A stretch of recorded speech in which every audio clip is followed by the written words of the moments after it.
Hello, hello, and welcome to the second half of season 5. I can't believe that we're already halfway through the year. My name is Debbie Heiser. I help entrepreneurs make a lot of money doing what they love without sacrificing what's important to them.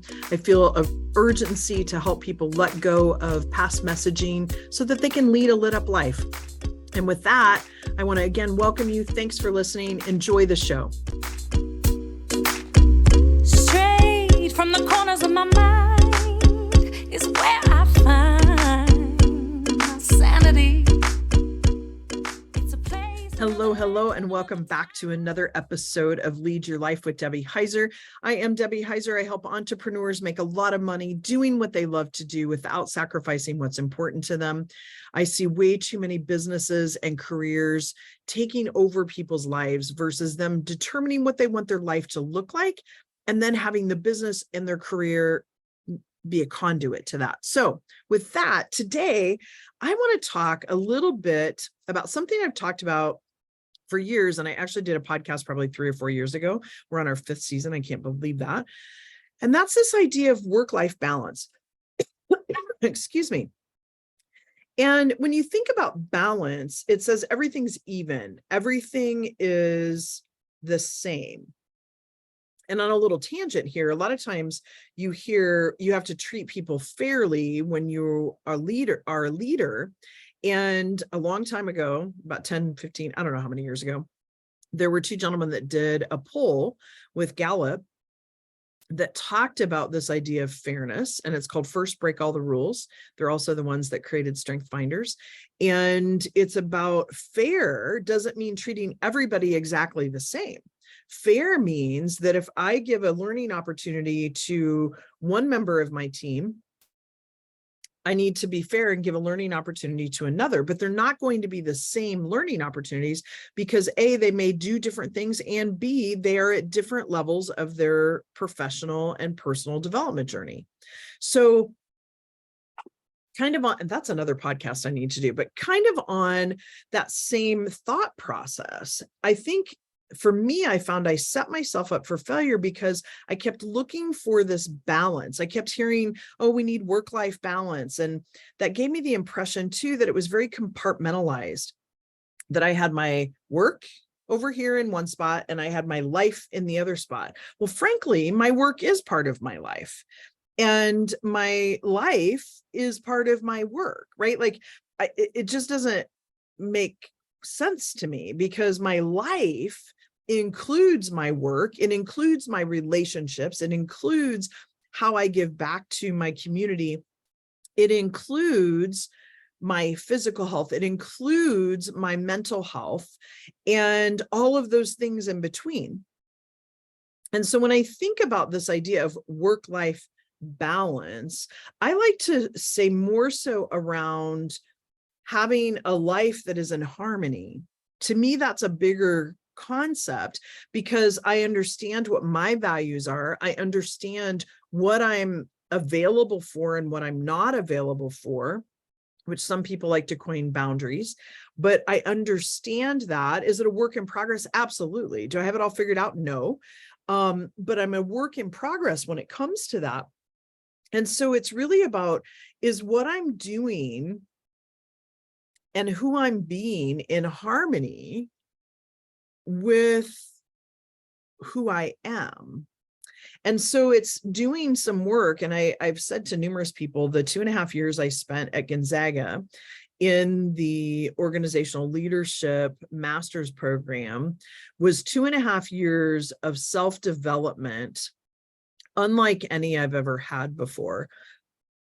And I highly recommend it, by the way. And so, because it helped me understand more about myself. And one of the key components to being a great leader is to be self-aware. So understanding then what my values are, what I'm willing to tolerate in some ways. I really don't want to tolerate anything, but there are things in my life I tolerate. And where I am showing up and saying I'm available for this, I'm not available for that, trying to step out of the confines of what is right or wrong and looking at where I'm at in my journey I figured out something, and I had this a little bit of a aha moment that I could beat myself up and say, oh, I should have known this a long time ago, but that's in comparison to what? Like I figured this out as I needed to learn it. So many people, when I talk about this harmony, and when I hear people talk about work-life balance, and I move that into my construct of harmony, it's really too, then people start to dig down a little bit further into another detail. And this is about time management. Now, stay on with me, because this is not a podcast about time management. It is a podcast, though, on how to look at this a little differently. So we can't really manage time. If you think about it, time is finite. We have 24 hours in a day. We have 7 days a week. We have 365 days in a year, unless it's leap year. Did I say that right? Yeah, 365. Jeez. And there are minutes, there's seconds, there's a way that we keep time. And we could get into a conversation about quantum time, where the past, the current, and the future is all in the same realm. But I want to stay in the context of what we typically talk about time. So we can't manage time. And so I think there's also this misnomer about time management. Really, what you do is manage activity. So within your days, whatever time story you have, and I'm not judging that, we all have stories. When I worked in corporate, it was 8 to 5, although I kind of chuckle because it was never 8 to 5. It was always a little bit earlier and a little after. But this idea of a chunk of time that I'm spending at work and a chunk of time that I'm spending at home. And that's the piece that kind of gets into this harmony a little bit. But then there's also this, what do I do with that chunk of time when I'm at home? What do I do with that chunk of time when I'm at work? And so managing activity, I'm sure many of you have heard of this concept of block time, like blocking time. I know for me, I'm best in the morning to learn, to open my brain up. And so although you caught me in my workout clothes today because it's the morning when I'm recording this, I don't typically love to work out in the morning. I prefer to work my brain out in the morning, and nothing jazzes me or creates more energy in me than to have a cup of coffee, get into studying, really dig into some meaty stuff in the morning, and it really sets me up for the rest of the day. Also doing some spiritual grounding during that time. And so when I'm managing that activity, I know from the universal law of rhythm that my rhythm is morning is there. So I've talked to my team and I've said, please do not text me before 10 a.m. And so then I shift some of the activity based on when there's a workout class that is here in my office, and come in and do that on Monday, Wednesday, and Friday. And then I plan accordingly outside of that. Now, what came to me though, and let me back up. So we hear manage the activity. That is important to understand. Like for me, there are very tactical things that go along with running a business. And yes, I have a team that handles some of those tactical items, but I still have tactical things within my role in the company. And even though I work on my business and not as much in my business, meaning some of the tactical day-to-day things that I have a fantastic team that helps me with, I still have activities, whether that's creating content, whether that's recording podcasts, whether that is working with clients. So what came to me is not only looking at this activity realm, but really the universal law of rhythm is also about managing energy. And some of you are on different paths when it comes to understanding energy, but all of us understand when we're tired. Although I found too that I got into a habit of saying I was tired even when I wasn't, which is just another message in my head, right? But managing energy is about understanding, like I know in the morning I have a lot of brain energy and I'm open to receiving, which is why I like to learn at that period. What's become very apparent to me is that, And I pull in a lot of these laws because I want you to see how they work in your business and in your life. And so there's also the universal law of gender. Now, it's not about the gender conversations that are happening. It's more about having this flow and thinking of it as almost like an infinity loop where we go from, in a real simplistic format, like structure and drive and action, to also receiving and creativity and developing and gestating on things. And so it's important to go back and forth because we need both of those sides of that coin. So like the yin and the yang, both sides of that coin. And so understanding also this universal law of rhythm, of how your rhythm goes from back and forth. And in a business terminology, I look at that as kind of the outer game and the inner game, or like the tactical and implementation phase, or like the visioning and strategizing phase. And the strategizing kind of fits a little bit into the structure as well, but like being open to creativity and imagination and all of those things. So when I look at managing energy, I have to also look at, when can I be very tactical and get into the details and think about processes, think about systems? And when do I need to be channeling? For me, that's God's spirit. When I'm working with people so that I can tap into my gift of discernment and connecting people, whether that be connecting people with other people or within themselves. And when I'm in that mode of channeling, that's an energetic force for me.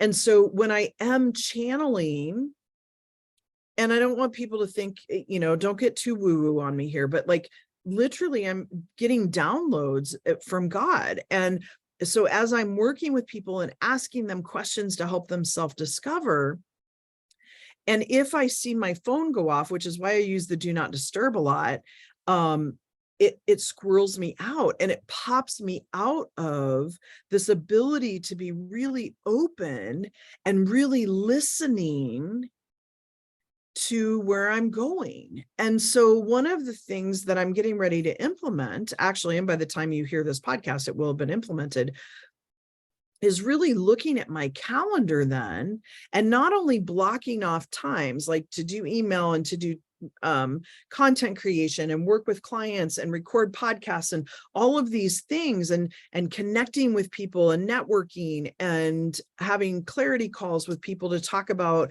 where their goals are and the programs that I have that that would help them to resolve some of those things and reach where they want to go. And so when I look at all of those things, each one of them take a little bit different type of energy.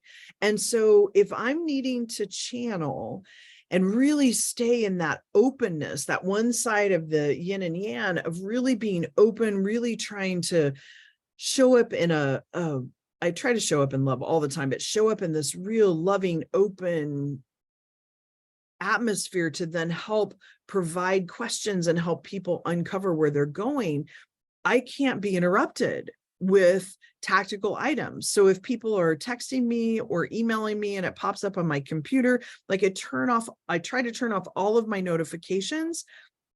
And so now I'm looking at how can I do that so that my team has a little bit of an understanding of the flow that I'm using to maximize our efficiency as a team and create this harmony within the time frame that I'm doing work. As an entrepreneur, there typically is not a day that goes by. I feel like a little bit of a retired person because there's not a day that goes by that I'm like, oh, is this Saturday? Is this Monday? I have some rhythm there that I know what the day is, but part of that is, there's minor things that I may do on a weekend, because what we've been groomed to understand is that there's an 8 to 5 Monday through Friday work time, when in fact, that's not necessarily true. So talking also about managing this energy, it's important to uncover your time story. So for years, I had this time story that I had to work 8 to 5, Monday through Friday.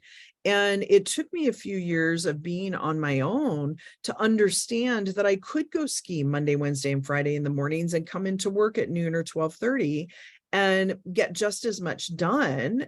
Maybe I stayed a little later, maybe I didn't. Or today, I worked out this morning, had a quick call with a friend of mine over in England, and then hopped on and I'm doing some recordings. And then I'm going to go pick blueberries with my grandson and then come back and create content all in the afternoon. So we have to uncover our time stories where not 2 years ago, probably pre-COVID, about 5 years ago, I would have never done that because I would have thought I have to be at work from 8 to 5. I have to be at this location. So I would challenge you in a loving way, offer up for you to step into a higher plane here, a higher level of yourself, of your best self, and look at how am I managing the activities that I do in my day? How am I managing my energy? And how am I managing with this whole universal law of rhythm and being open and also being able to build structure? Now, I also get it. I worked 20 years in corporate America. I get it that there are certain times that you're expected to be at work. And whether that's at home, that you're working remotely, or in an office, which is interesting because we're finding this juxtapose, right? Of people found a little bit better harmony because you're able to throw a load of laundry in while you're on a phone call or in between calls. You're able to not have to spend excess time driving or getting your lunch ready in the morning because you can go get your lunch out of your refrigerator and make it when you take your break for lunch. And so there's some changes within even the time structure that companies have been familiar with that are taking place. And it's sometimes creating some stress or tension based on preferences. Now, I get, though, that there are businesses, that there are office hours that are open, and that you also have to manage and look at compartmentalizing a little bit in the fact that this is work, but hopefully you're bringing your life into it and bringing in who you are and the essence of who you are and able to then create some flexibility. Now, there might be capabilities within the work that you're doing to figure this out for yourself of when your energy is best, when it's not. I go back to a woman I worked with, and she's no longer here anymore, passed away a while back, but she was actually the woman that hired me. And then she went to work for me as an instructional designer. And she was late to work a lot. And she was coming up with stories as far as why she was late. And one time I said to her, Joanne, you know that you've tagged your car 3 times this week. And so let's have a conversation. Like, what's happening? What's going on? So we talked about it, come to find out, because her law of rhythm, like how her rhythm worked, is she got her second wind at like 10 p.m. Now, never mind that I need to be in bed by 10 p.m. That's my rhythm. Her rhythm was she got the second wind at about 10 o'clock, 11 o'clock, and she would be up until 3 a.m. creating content for work, because as an instructional designer, you're constantly thinking about, okay, what are the activities? What's the objectives? Where am I going?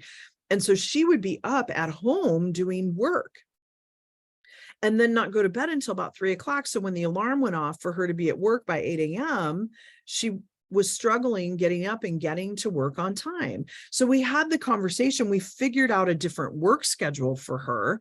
And as long as the output was still happening, then it was fine. Now, there was communication that had to happen with the team to help understand that. And there were certain roles within my team. If they were a trainer and we had training from, 8:30 to 4:30, they needed to be there between 8:30 and 4:30 to be able to train. So we had to work within the setup of the system. And that goes back to the book I referenced earlier about First Break All the Rules and Now Discover Your Strengths, is that certain roles require certain timeframes within a work environment. Others don't. And you can create a real harmonious team and allow for flexibility with the jobs that can have some flexibility. And I would challenge and offer a level up too, that within positions that have timeframes, there are capabilities or ways to come up with some flexibility. You just got to think outside the box. But this all kind of ties together. I feel like I'm rambling a little bit, but it all ties together about creating this harmony in your life by figuring out what your values are, what you're available, what you're not available for, learning and understanding you cannot manage time, but you manage activities, and then to maximize your ability to manage those activities, understanding your rhythm, understanding your energy and where that ebbs and flows. Like, I know after the last 2.5 weeks, I've talked to over 75 people on the phone and done all of the other pieces that I do within my role. I'm tired. And so this weekend, not only did I have some fun with some friends, but I also took some time I took a nap. I took some time to just relax a little bit and not feel like I needed to do all of these things on my list, because I needed that kind of rejuvenation time for my body. So managing that energy, managing that ability to then fit it into your law of rhythm, fitting into then the activities that you have on your plate, so that you can be and do, like, let me back that up. You can do and then be the person that you want to be with that. So hopefully this helps you dig a little bit further from the work-life balance into how do I harmonize that? And you harmonize that by figuring out what your values are, what you're available for and not available for, understanding what activities you have to do over the week, setting up systems and processes to help you with that and be the most efficient with it, being able to let go of some things too that sometimes we hang on to, and then managing that energy and understanding how to put that together so that you can maximize the time that you have in every day. So with that, folks, it's a wrap. I would love to hear some comments about what you think about this concept that I just provided to you. So feel free to leave some comments, and everyone have a fabulous week. See you next Tuesday. Thanks so much for listening. The song Ride is co-written and sung by Miss Jackie Wilson and her collaborators Tyler Banks, David DJ Lee, and Chris Renee. And a huge shout out to them for allowing us to use this perfect song. Everyone have a fabulous week, and I'll talk to you next week.